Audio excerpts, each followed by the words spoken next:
You're listening to The Deep End. Today, we're honored to welcome Dr. Amy Moore, Chair of Plastic and Reconstructive Surgery at Ohio State University, a leader in peripheral nerve and advanced limb reconstruction who is also shaping the future of plastic surgery through education and mentorship. In this episode, Dr. Moore shares her journey from her early career at WashU in St. Louis to navigating the interview process for the chair position at Ohio State. We dive into the challenges, risks, and excitement of making the leap from a well-established surgeon scientist to department chair. We'll talk about her perspective on the impact of department versus division status in plastic surgery and more. Let's dive in.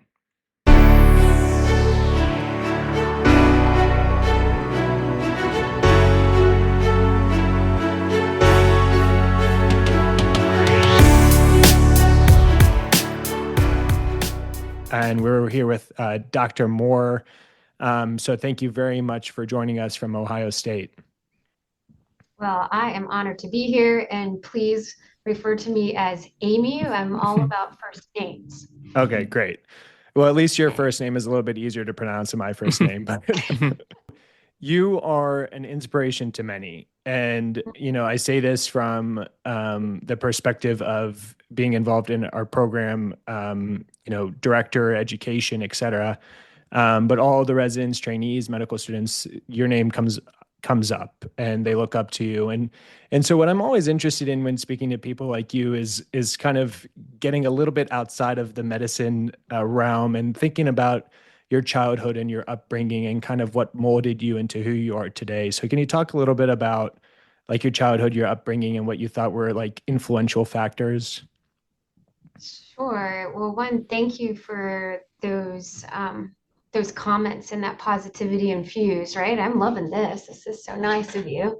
And one, it's great to hear that, we can influence others even outside of what we know and in our one-on-ones. As for just being totally transparent, I'm the first doctor in my family. My family's very much military driven, Army, grandparents. My father was career worked at the VA Medical Center. He was a social worker. And my Thank them mom was a all teacher. for their service on our behalf. Correct. Thank you. So I grew up with this, um, you know, we're lucky and to serve and be part of this, bigger picture than ourselves. And so I think, I didn't ever not know I wanted to be a physician. And I think that came from the influence of my dad. I was also, early on, I was played soccer and there was no women's soccer at the time. This is going to age me a bit, right? So I'm 46 and it was before we had women's soccer versus men. So my dad was just like, well, we were in southwest corner of Virginia. Mm-hmm. And so this little town called Salem, Virginia. Mm-hmm. And, my dad was always like, well, you're going to get out there and play if you want to play. And so I never even thought about then, like, oh, I'm the girl on the team. I was like, no, I'm going to be the best one on the field. And I don't have any other reason to say why. And my parents always ask, we don't know what drove you into that direction. But I saw everything as like an opportunity and more of a challenge that I had to be successful at. And so people ask like, okay, well, what's that impact that you've driven? I don't know, except that I saw it in my parents who worked really hard to provide for me. I have driven by, I love what I do and I want to be the best at it. And I think that's what carries forward. Yeah. I feel like a lot of our guests or a lot of surgeons happen to have a background in sports. I know I do. What did playing soccer teach you? How to be coachable, right? Mm-hmm. So I remember, playing and Coach Bodley, he was my first coach of my, like, when we finally had a women's team when I was in high school. And he was harsh in the sense of, always laid into us, but I knew I was getting better because of him. And it reminded me that, there's always somebody better out there. And so when I got to college, even, just grateful that I could have an opportunity on a D1 level. It was like, Oh, you I played in was a college? super, I did. I did at the University of Richmond, Nice. in their inaugural season as a D1 team, Mhm. and I was just lucky to be on it, truthfully. And but the reality was, I like, you know, I was coming from being like the best in my small town of Southwest corner of Virginia to being like not the best. And playing sports allowed me to see, one, it takes the team to be successful. It's not Mhm. I. And people are there to help you get better. That's your teammates, that's your coach. And then about the effort it takes to get better. It was me working on my sprints outside of it. It was me doing the preseason work so I showed up in shape. It was me holding off going to the drinking the night before a game, right? I So know. that discipline is what I learned playing sports that then has just given back to me in so many ways, as and in my career. Yeah, It's you're a so great right. question. I think like it's such like a humbling experience. I think like playing sport like that, even medicine, when you're surrounded by so many like either competitive and talented people, and you realize that a lot of people are better than you, at least, it's very humbling. Yeah, yeah. Um, but I, that's really cool. I also learned though that, and it maybe it was one of my coaches, and along the way, and I really think about it now, is that your light, Satan, being bright, doesn't dim mine. And when we got into medicine, like, Allison Snyder Warwick was my co-resident, and we were in the same training. We took years off in the lab, but we had totally different pathways that equally were bright.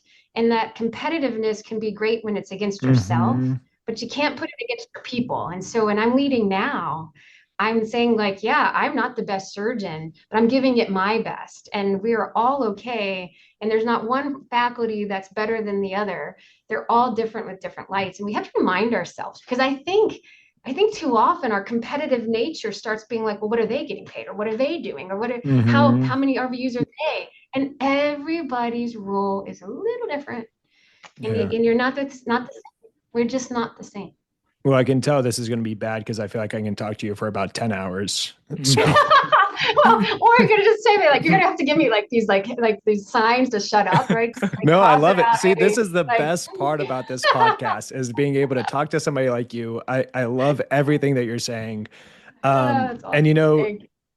Scott Levin, Joe Cerletti, they mention all the time that in a division, in a department, we're getting a little sidetracked, but you can't be Sure. afraid of hiring good people because, or, of the fear of that, because that's what makes a strong team. And I think that that's, everything you said is so important. It is amazingly, like, the people matter. People ask me, like, what are you most proud of? And I'm like, the people. And not because I had anything to do with it, but I am so proud of everybody working in that same pathway, and everybody's different, and there's no type. Hmm. But if you can hire people better than you, man, woof, that's the best. That's the best. That's the special sauce. Yeah, I think too, like the competition with yourself, and there could be healthy competition, just Sure. amongst others, and collaboration and things that I'm sure you and Allison both had in your training program. But your point about, you can have two shining lights, um, For and sure. mutually beneficial, et cetera, is a good one. Yeah. And only to like hammer that in a bit is knowing your strength comes, like from your own validation, not everybody else's. And oftentimes, especially in my junior faculty, or those who are trying to rise, maybe even the junior residents, is forgetting that your own worth of who you are and what you're offering to the team. And so, like, I'm so proud of when people are negotiating with me, because you got to remember your values. And like, I don't know if we're taught that enough. We're in this like ramrod. Okay, if I get into this, I'll get in. If I do this, I'll get into medical school. If I do this, I'll get into residency. If I get into residency, Hmm. I'll get into my fellowship. And you forget, like, I'm pretty valuable right now as is. And so that competitiveness kicks in when you're forgetting who you are. So I really try to focus people back to, like, what's your meaning for what you're doing? What do you find enjoyable? Lean into that. Know your worth. Like, we just focus on that a lot more than the am I good enough? Hank, write all this down for when you're negotiating for Yeah. jobs. Good thing this is being recorded so I can listen to it again. Yeah, well, happily happy to feed you that fire. Got this. You were valuable. So what do you think led you to plastic surgery or even Mm. medicine? Well, I mean, medicine was my dad. That's the easy one because I didn't. He was in all of the surgeons that he worked with. He was an administrator in the VA hospital. I was volunteering all the time, and I could just see him talk to the physicians and surgeons um, as a way at surgery. I thought I was going to be an orthopedic surgeon because I had three ACLs, so two ACLs in high school, and Oof. still was able to play D1. Wow. And Frank McHugh at UVA got me back on my field. And so I said, okay, I'm going to be an orthopedic surgeon. I get to medical school, I shadow with orthopedic surgery, and they did a hip replacement. And there was the one case I got to follow into, and they brought out the slap hammer. And like, I was like, nope, I wanted to vomit. And like that was it. It was one moment in time. And I say this in one of my talks, like one moment in time, like shifted my entire what I had thought for years I was going to be. Mm-hmm. And so I found plastics by way of a surgical interest group. And I went to the clinic of Carrie Canoon, who was a faculty member at Virginia Commonwealth University, Mm-hmm. and he had a patient with breast cancer. He did craniofacial as well, so there was a child with a cleft lip, there was a hand injury that had come in on call, facial fracture, and I was like, I loved anatomy and I thought I would never be bored. Mm-hmm. And so he leaned into me, and I am so grateful for that relationship. He had trained under Susan McKinnon, Mm-hmm. said she's the most fabulous surgeon he'd worked with. I should meet her. And who would have thought, right, as a second year medical student, that that would have been my path? Isn't that But so grateful for it. crazy how an experience like that foreshadows something so much greater that at the time you probably have, oh, you're like, okay, great, you know? Yeah, I didn't even know their name. I was like, oh, she was at WashU. They do research. I like research. Here we go. Like clearly couldn't have ever Yeah, predicted it. That's so cool about life. it's really cool. I'm from Norfolk, Virginia, by the way, originally. So Richmond's Oh, near and dear to yeah. my heart. Yeah. Mhm. So I guess that takes us to WashU. What do you remember about Susan McKinnon that was so special in your time there? Like anything you took away from being a leader and just the environment there? I know you had several different leadership roles there. Yeah, thank you. I can tell you, uh, why do I hesitate? I hesitate because I always am like, okay, something's going to come out that I didn't want to say. No, that's not true. But I will honestly That's say the purpose of Susan a McKinnon. podcast. I know, right? What is she going to say? But when I start like mumbling or hesitating, it's like everything's shot, like throws into my brain, and I'm afraid of it. But I will tell you, I can say this really with clarity. Susan McKinnon gave me a voice, and it was a voice I didn't know that she was giving me. And I had somebody who looked like me, a female leader, who asked my opinion, who in a room where it didn't matter the sex, race, gender, she asked for people's ideas and thoughts. It was whether it was around our table at our research meetings, whether it was at our faculty meeting, whether it was at our grand rounds when I was a resident, everybody's voice mattered. And so that I didn't realize that was so unique. So that when I did gain my leadership experiences, sort of like parallel to as my dad just shift me onto the men's teams, um, I was put in these positions where I already felt valued for my what I had to say. And I am grateful that I witnessed that type of leadership style from her. Yeah, and Truly. people who have great leaders and great coaches, they try to emulate that, and then themselves can use that to become a great leader and push everything forward for the next generation. Is she also is that what also got you interested in basic science? Because I know you took a 2-year research fellowship. I Mm. did a 1-year clinical research fellowship, but what got you interested in basic science versus clinical? Um, Yes. So I wanted to have children. That's how simple it was. And at the time, it was really difficult to do it if you Hmm. were in, it's still hard, right? So It's I'm going to still say, but very at the hard. it's very hard, but it wasn't really accepted at my Mhm. previous institution to have a child and be clinical. And Deborah Becker, who was my chief resident, I saw her go into the lab. She has multiple kids, come out of the lab with just a maturity. So I was an intern when she came in, and she would have been a 4 at the time of a 5-year program. With such maturity and perspective that I was like, I want to be like that too. And so then it became, okay, where can I find a lab that will let me? And I wanted to do 2 years because I had enough research experience that I understood one was going to be difficult and I wanted to learn the tools. And I'd only been in basic science laboratories. So Mhm. that sort of fell. And then Terry McCatton, who Mhm. is now more of a breast and micro guy and aesthetics, but he was still in the lab with Susan and said, well, come into my lab, Amy, we have a space. Mhm. And it wasn't had nothing to do with Susan McKinnon. My relationship with her, really active relationship, became after I'd already committed to the lab, with the auspices of I was going to work with Terry McCatton. You know, how that works out is it's the same year that I commit, Terry says, okay, I'm not going to do research anymore. But then walk in Greg Borchell, Oh wow. right? So Greg Borchell, junior faculty, starting with surgeon scientist. Susan says, Amy, well, I want you to work with Greg. And that is where it was. And Greg and I were great partners. He was such a great mentor of, how are we together going to launch his program, which then launched my future career because I fell in love with it. Yeah, all because you wanted to have kids. Oh, I just wanted to have babies. And I had them too. I definitely did. Oh, that's great. So that was great. Yeah, I have three sisters and I have three daughters. I'm actually gonna have a fourth daughter, and that's like such an Congratulations. important. Oh, thank you. But that's such an important topic to me because I think that we do need to make it easier for people to have kids and not feel all this pressure. Um, that's a tough thing, but it's funny how even something like that, when you look back on life, sets you up for another very unique opportunity that you would have never known about.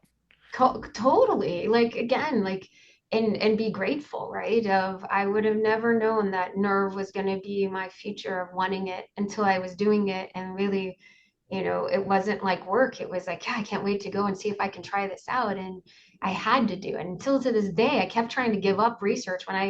When I moved, I was like, okay, do I need to do research? And like I have to because I have the questions and I have the capability to do it.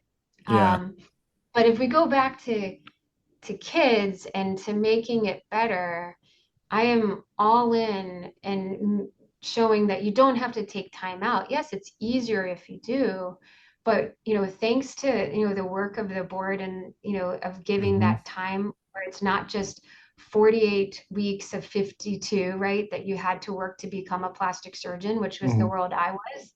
So, an example, my daughter was in my chief year. I found out I was pregnant after I'd taken a week of vacation. I had the pressure of starting a fellowship that I'd already matched into. And so I had 3 weeks of maternity leave That's after the crazy. birth of my child. That Hmm. is crazy. Yeah, And I didn't advocate for myself. I'm sure people would have let me start later, but I was so worried about I this, know. like, hey, like I can't miss and I don't want to disappoint people's start dates. And so, like, I know it impacted me personally, right? So I'm glad that there is this opportunity to have time. And we as programs we need to make sure that we're protecting those who are, Hmm. right? So we know the statistics, the higher difficulty to get pregnant, the harder it is to stay Hmm. pregnant. All of those data is available for people, and it's always going to be hard because of the work we do. But I still think there's growth that we can in this area.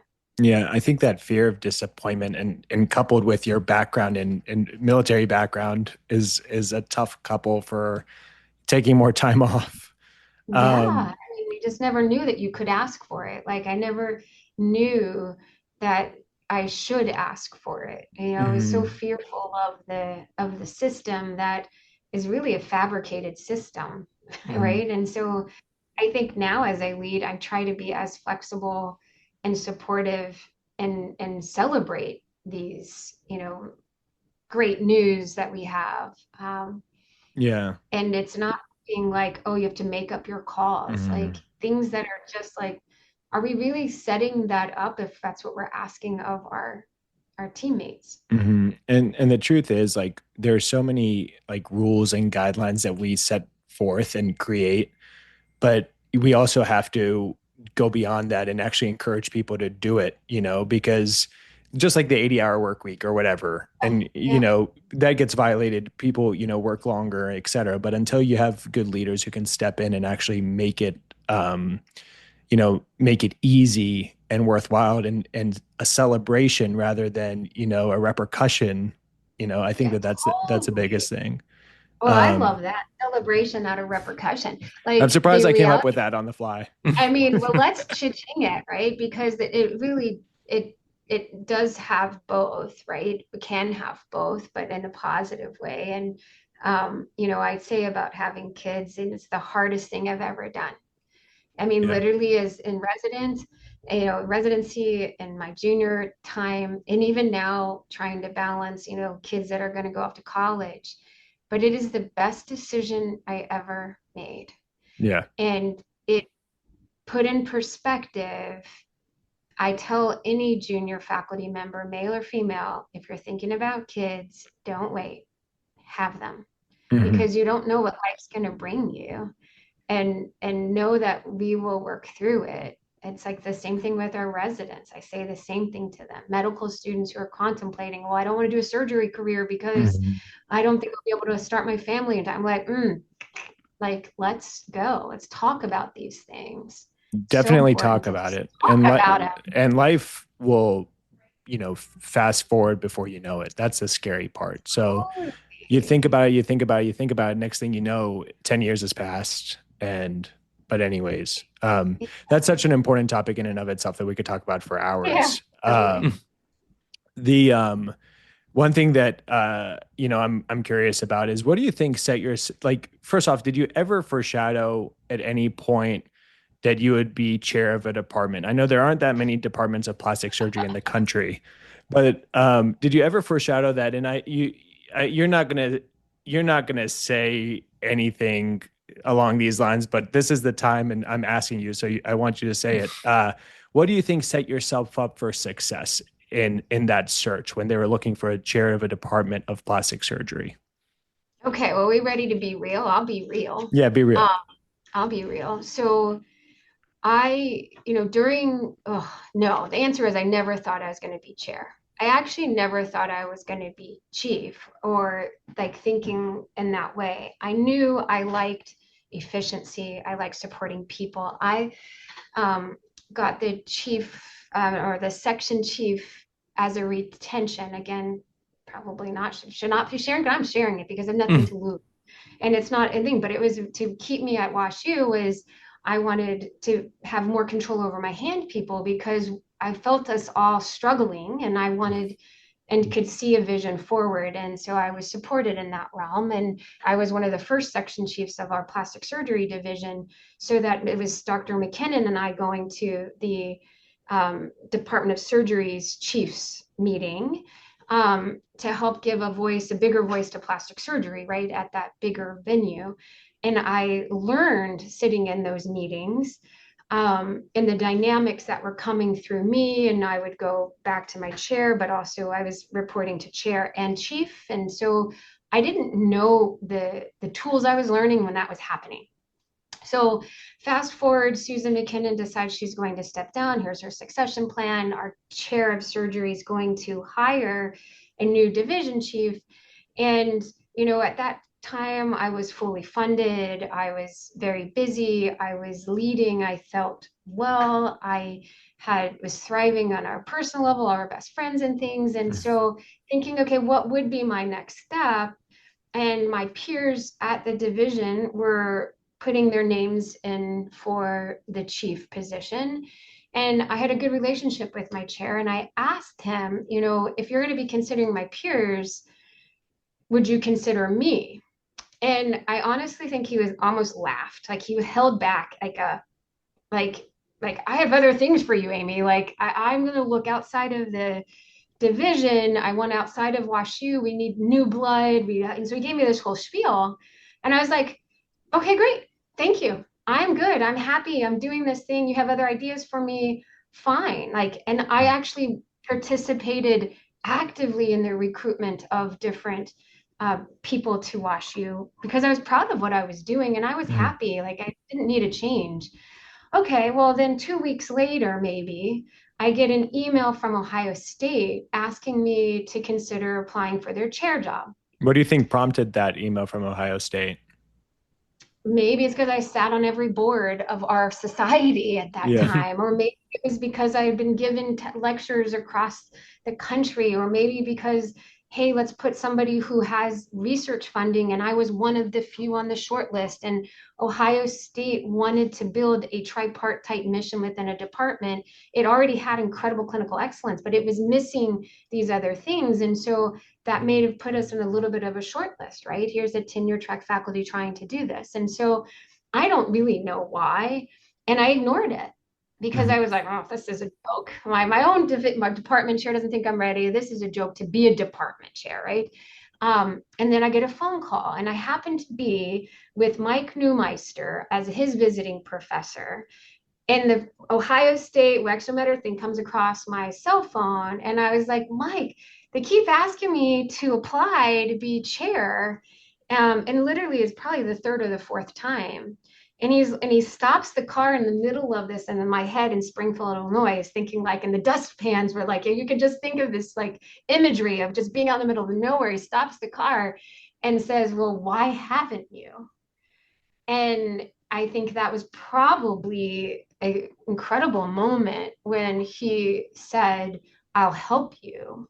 And Mhm. so then it became, okay, well, let me write a letter of intent.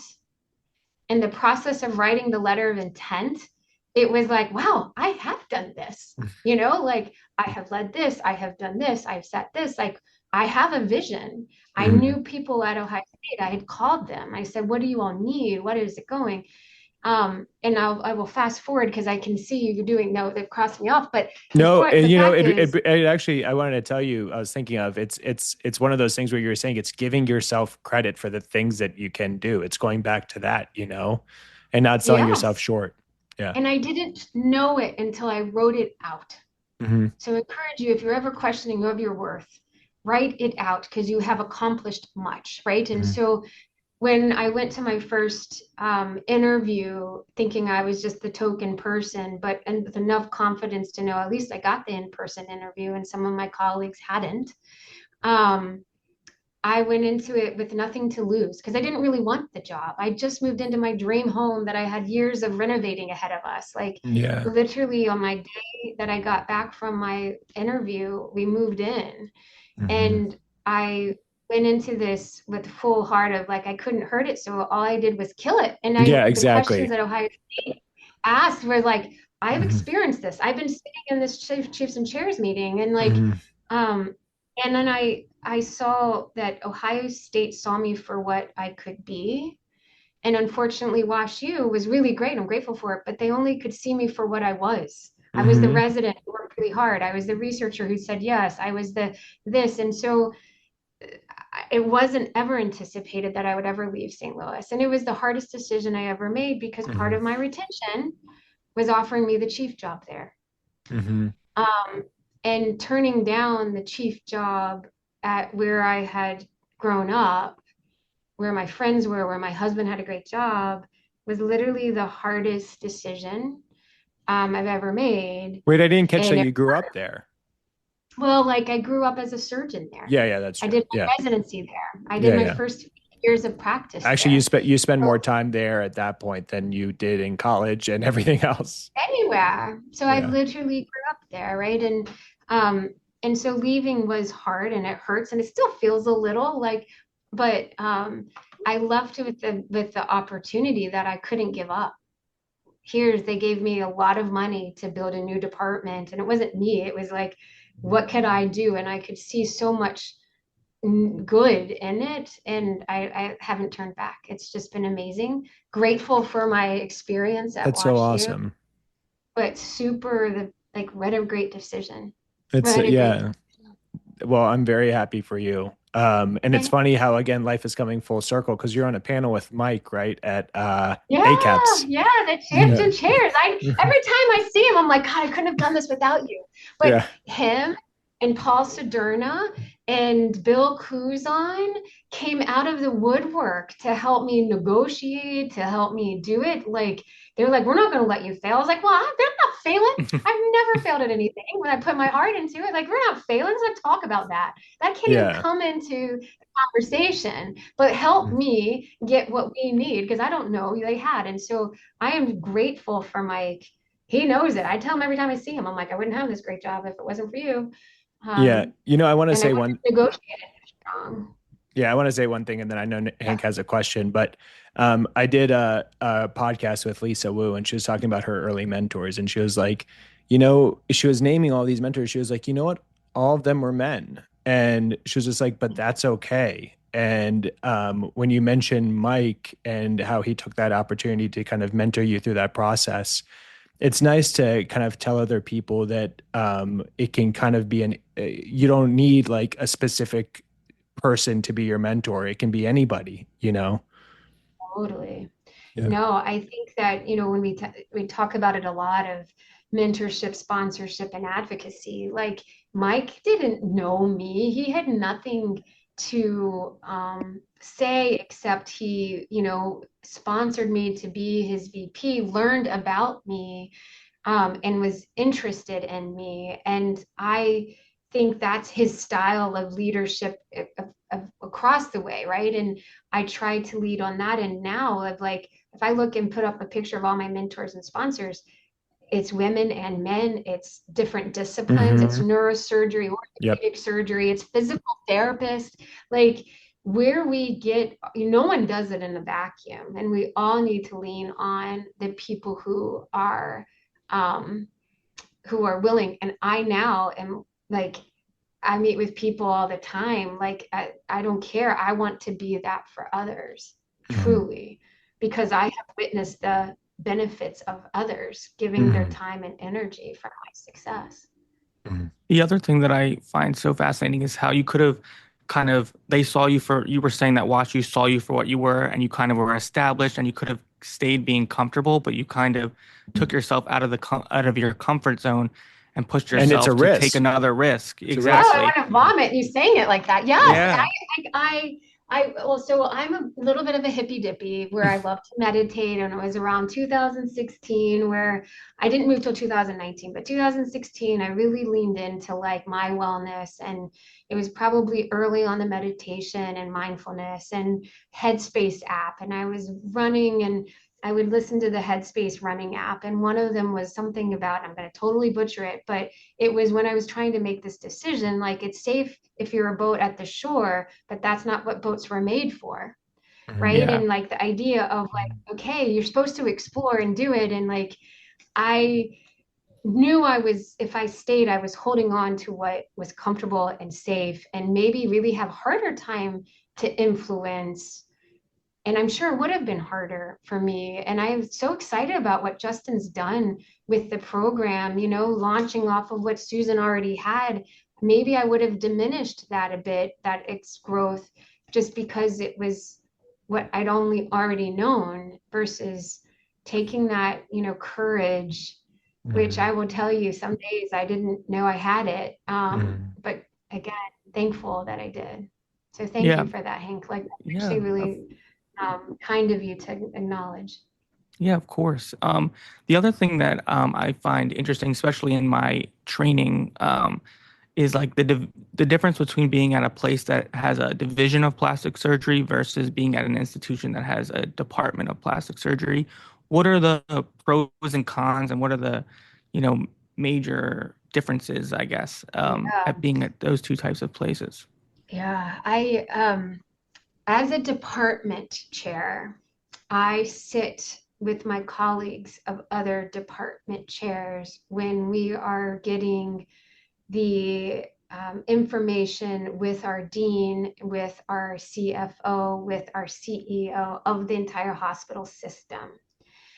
There is a lot of competition, built between disciplines at my previous institution, ortho, neuro, which were own departments fighting against plastic surgery that was a division without the strength.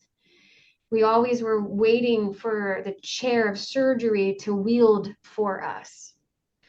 As a department chair, I wield directly for us. And that means my vote is equal to anyone else's vote. But more importantly, I allow like our LLC, right? Our own unit is only ours. There's no one needing us to fund them to get that, right? So it's a microcosm of control that maybe it's a gift. I get to decide with everybody has boss. So it's not about the bosses. Like everybody gets to decide. Like I have to be accountable for the money.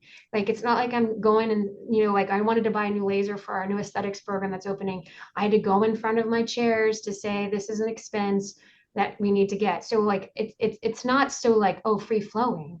But I can do it without any other interest except those of my people. And that I think is different.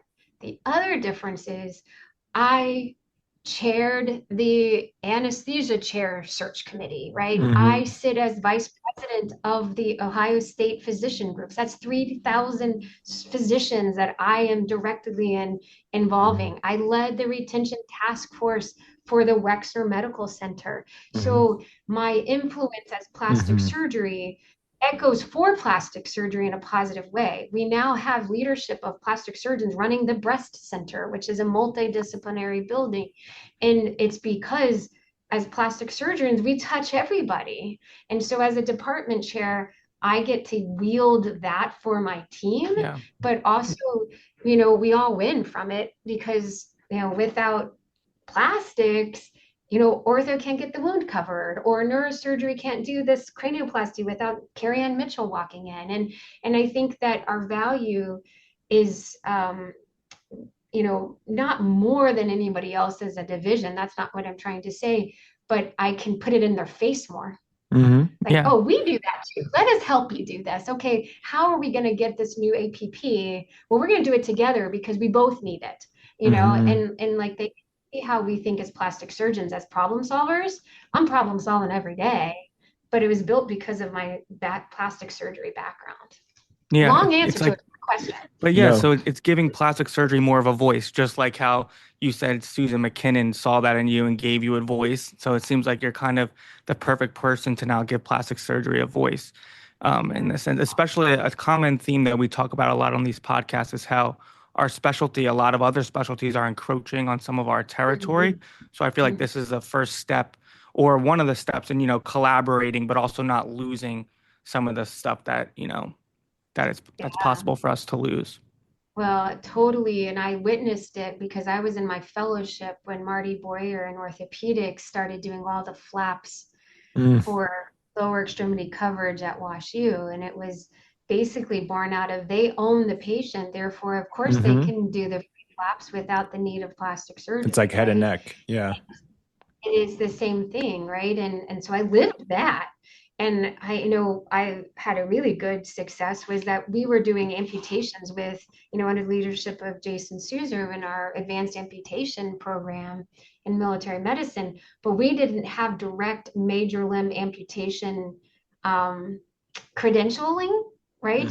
And so I feel so like empowered, and I can say this to plastic surgeons, but I went on behalf of my team saying like, we're doing this. And so now in plastic surgery, if you want it, you have to demonstrate you've done 3, but you can have major limb amputation. And that has no parameters, which was like, they can do hip disc artics now. Like we can do this.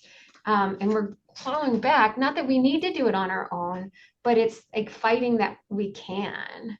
And I think also like, we need to be advocates for ourselves. We do continually.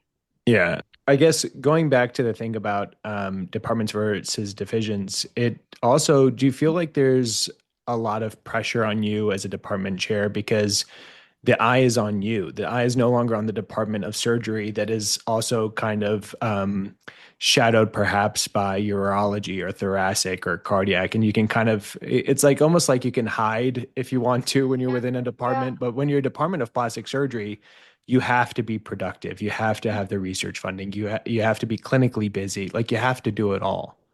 Yeah, totally. I mean, I think that's very insightful.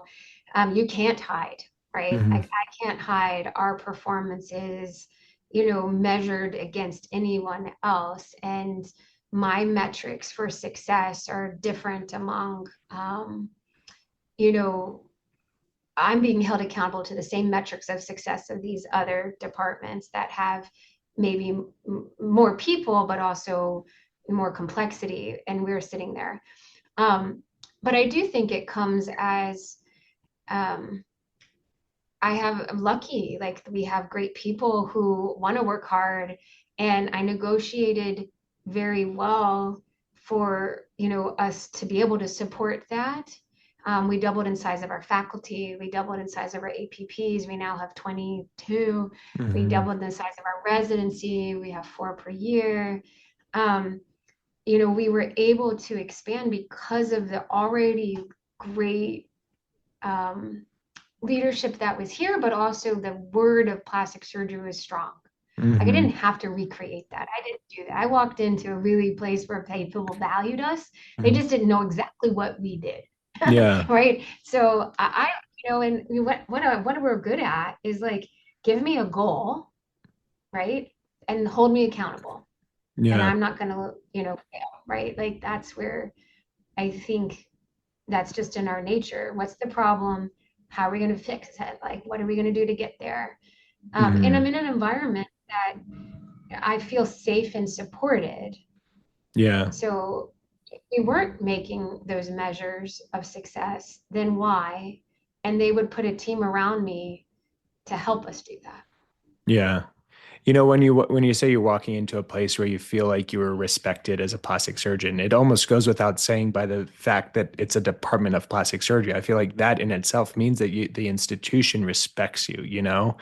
Totally. Sometimes, I'm general surgeon by background. I did 7 years of general surgery prior to the plastic surgery, and unfortunately, plastic surgery oftentimes is the stepchild, and it's hard to convince others that we do more than just and there's nothing wrong with cosmetic surgery, but Yeah, we of do course. more than just cosmetic surgery. We're an Um, and. So but people like when people hear plastic surgery, they think aesthetic surgery first, right? And so a lot of like my first time I had an opportunity to speak to the board of trustees, it was talking about, we are that and that's what makes our specialty so like unique is that we are so diverse in what we do and what we can do.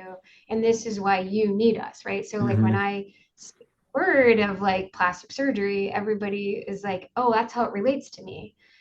Because we can be relatable to everybody. And I don't know that it's like it's, there's money involved in being a department and raising from a division to a department, and there is if you're in a place that the division is well supported and they can thrive, and I know many of them across the country are thriving despite being a division. I don't want to take that from them. Like you don't have to be Mhm. a department that you're valued, but I will tell you it is very different the expectations for me as a leader than being a division chief, Yeah, right? For those roles that I just told you about. exactly. I could Yeah. serve in this way at a bigger level Hmm. because of my chair status. Yeah. Kind of going back, this has me thinking about what a great opportunity Ohio State has been. Just me having learned so much about you in the past 40 minutes or 45 minutes. But it gives me like a lot of anxiety to think back to when you were making the decision of leaving WashU because you're a mom, you have kids, you have a family, you just bought a house. And how did you deal with the risk? And like I try to make like a simple decision, and sometimes I'm like, I shouldn't do Oh, this, I it's shouldn't buy horrible. this Yeah. ticket. How do you No. make such a big jump? again, you're a mom, you just bought a house, you have a flourishing Mhm. practice. Did you meditate? Did you work out extra? Like, what did you Yeah, do? all those things, right? Like all those things. I will rely that my husband, um, he's a businessman. He's 12 years older than me. He was really thriving in his career. We had 11 Texas roadhouses, all centered around St. Louis. Um, but in the end, he had seen how hard I was working and how I kept hitting maybe some like roadblocks that they never saw me. I worked harder and harder and harder, and I would always be told, well, not yet, not now. Mhm. You're worth it, but we're not going to pay you that. Like, so there was a Mhm. lot of things that I wasn't seeing. And he's like, he could see my excitement when I was building Mhm. our vision for the department, and he could see where it would be. And I'm grateful that he and I came to this decision because it wasn't just a singular It decision can't be, yeah. at all. I will be honest and say it really hurt my family, Mhm. um, in the sense that I have my three kids, 18, 16, and soon to be 14. But my 18-year-old, I started in Ohio State November of 19. Mhm. He was in eighth grade, Mhm. and that was COVID hit, right? Mm. So moving, I thought as long as I move them before high school, we'll be fine. Well, that is crap. He had had Mhm. all those years growing up with his best of friends, and then we move him, then COVID, so he's not even in school. None of my kids were in school, and the other two had had all these team sports that they integrated because they were a bit younger and easier. But my high schooler really struggled. And to this day, he has a narrative that, my mom moved me, he took Mhm. me from my family. Oh, sucks. He says it all the time. Does he still Um, think Ohio he's, he's, sucks? oh, hell yeah, of course. Oh, Like really? there's no Columbus is way he was going to great. apply to Ohio State. It's nothing about it. And he's thriving. He has a great group of friends. He's captain of Yeah. his wrestling team. Like he's thriving. Where is he going to college? University of Missouri with all of his buddies. He's going to be a tiger from the zoo. Like no matter what, Yeah, like exactly. I will still have cause that for him with my decision. Yeah. Um, and it wasn't easy. And, I miss my friends. I have my best friends were there, but we've still connected. I go back. Hmm. And so I will tell you, there's life outside of Wash U. You know who told Hmm. me that? Andy Lee. Andy Andy Lee, wow. Lee Andy Lee was, God, he was such a good role, like influence when I was talking and trying to decide department versus division. Which one do I take? He had been my mentor through hand. Again, these people who like come in and out of your lives, and I called him as like, help me understand. And he is the dean at that point, could help me plan and help me walk through. Didn't tell me what to do, but help me walk through the differences to make that decision. And he said, Amy, like I just like when he left Harvard, I Hmm. needed to know and feel that, and I could say it now, there's life outside of Harvard. Yeah.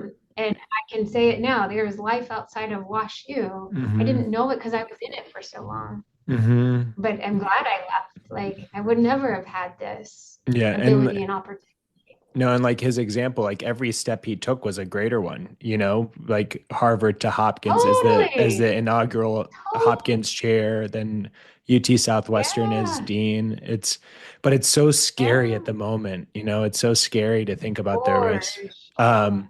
So For sure. as a mom, as chair of a department, with all the other roles that you play in the societies and everything, mentorship, how do you make time for like family and hobbies, working out or whatever you do on the side? How do you make time for it Yeah. all? Um, ew, it's important, right? So it's your self health and self, Mm. wellness is very important, and it's the first to lose. So I'm meeting with my faculty currently, and I'm actually meeting with every single person in my department to try to create and lean into the relationships. And so I spent all day today interviewing with back and forth one-on-ones. And one of my questions is about, the temperature of where are you showing up today, and what is influencing that? And then the second question is about what are you excited for outside of work, right? Because if you don't have it, you're missing a lot of life that happens as a resident. You're missing a lot of Mhm. life that happens as a surgeon or as a nurse or as a scheduler. And I have to walk the talk, right? Like I can't talk about how important it is and then not do it myself. So my timing is chunked and I chunk it out. And I'm sure it's in one of the books I read, but I chunk it. So in the morning from 5 to 7 is when I'm working out, getting myself and my head ready, then work happens. And then when I come home, it's what's for dinner You with work my out every day? family. Wow. Yes. You wouldn't know that by looking at me. No, I But would, maybe it would be like, okay, I'm going to take my dogs for the walk, right? Like, but yeah. I'm up at 4:45, so I'm doing something at 5. Maybe it's just yoga or something that day, Hmm. but like trying to commit to it. And if I take, we have god awful grand rounds at 6:15 a.m. on Thursdays. So I'm not getting up before 6:15 to be there in person at 6:15. So then that's when it goes to walking the Yep. dogs and but that personal, like I'm a nicer person when I work out. Yes. I can think better. Hmm. I'm You a feel morning person. better. Like everything goes better. Like Everything goes I can better. handle people's heaviness in the role that I hit, and I get a lot of people's heaviness, and I can take Hmm. it because I've Yeah. done this for myself, right? But then my family matters, like what's important for them, and I have a lot more control now as chair than I Hmm. ever did. Yeah. So that I'm not going to have a meeting after 6 p.m., right? I'm going to be able to get to my son's wrestling program when it starts at 7, and I'm going to make dinner with my family one day a week. And what that day is never going to be the same, but we're going to do it because I chunked it and people know it. Mhm. Um, you have to prioritize yourself. It's so easy to lose that. It's sort of back to your value. Do I value myself enough to do what I need to do to stay healthy? Mhm. Um, and I think we lost that in COVID. We became so accessible by way of Zoom that you weren't even given grace. Now you're just expected to show up. Like, how do you mean you Mhm. can't show up? Right? You just have to listen in or turn it on. And like, we forgot like that there is a thing that's life's happening. And like, maybe that time, that travel was important where you could meditate, listen to music, give yourself something good instead of just like, nope, turn on your phone and be accessible all day because we have technology. We got to Yeah. put some parameters back in. Yeah, I know you're so right. I think like just that decision to work out when you're tired, you just kind of force yourself to do it. Exhaust. Um, because of all the benefits. But okay, last question. This we ask everybody, what's your favorite instrument and why? And do you listen to music in the operating room? Yes. Well, absolutely. Like, and start with the last one. Um, the because I'm hitting every instrument that I love. So let's go backwards. But for sure, the medicine, like when we're operating, when the laboratory is probably where it started, I would just put my earphones in at that time. There was no such thing as earbuds, but um, I calmed myself doing, rat surgery, listening to music, and it was always something that was around. So going into the operating room, like if I don't have, and I have to control the music, so maybe that's a part of my controlling, and it's usually Pandora, and I pay for the Pandora prescription or subscription so that I can control my stations. I don't control the songs that come on, but it's like we start out with lip sync road trip radio, which has a little bit of everything in it. And then we'll move in by the end of the day because I do long cases, like, right, 4, 6, 8, 10, 12-hour cases that we're going to like shift music throughout. And I will finish up with like pop, like is it Britney Spears, is it Lady Gaga radio, is it things so where the energy is higher when we're most tired, but always music. And as for the instrument, um, I mean, I grew up playing the piano and then I moved to the guitar. The guitar I sucked at. Sorry to use that word. I tell my kids you can't use that word. Um, but I have super mad, um, appreciation for a really great guitarist. And Mhm. Steven Wilson Jr. is this new artist who's sort of emerging. And the reason why I'm so in love with him is that his guitar skills are just like acoustic guitar, and just like that is, I don't know. I think that's probably my favorite right now. But I can listen to piano when I'm doing writing. And so I just do piano melodies as my inspiration when I'm writing. So there you go. Yeah, I love that. What about surgical instrument? Oh, that's what you meant. But no, Okay. yes, I mean both. Oh, well, my favorite surgical instrument. Um, favorite surgical instrument? Oh God. Well, the only thing I can't operate without is tenotomy scissors. Yeah, I agree. The That's long mine too. tenotomy scissors. I can't operate without that. Yeah. Well, hopefully And yours are better than so ours. no, they're not. And I'll usually like make sure there's two peeled packs here because these are not going to be sharp. And everybody knows that. That and the bipolar, I can do any procedure with those two things. Yeah. I used to have others like the number 9 or the Dean elevator, but Yeah, yeah. in nerve, I just really need that tenotomy scissor. How awesome. Oh, And I think musical instruments will always be a play in what we do as surgeons. It's the same that's true. thing. It's the same and skills, of you got to know your trade and do it well. I Yeah. love it. Well, thank you so much. Fabulous. And I'm grateful for the opportunity. Like Same, how, likewise. it is, It's so sharing much the fun. wealth and stuff. Yeah, thank Yeah, you. it's a How lot awesome. of fun. A lot of people will learn a lot from this. So thank you. I appreciate it. All right, we'll make it to your family in time. We're great. Awesome. All Thank you right. so I'll much, talk Lee. to you Have a later. great one. Thank I'll see you. you soon. Cheers. Bye bye.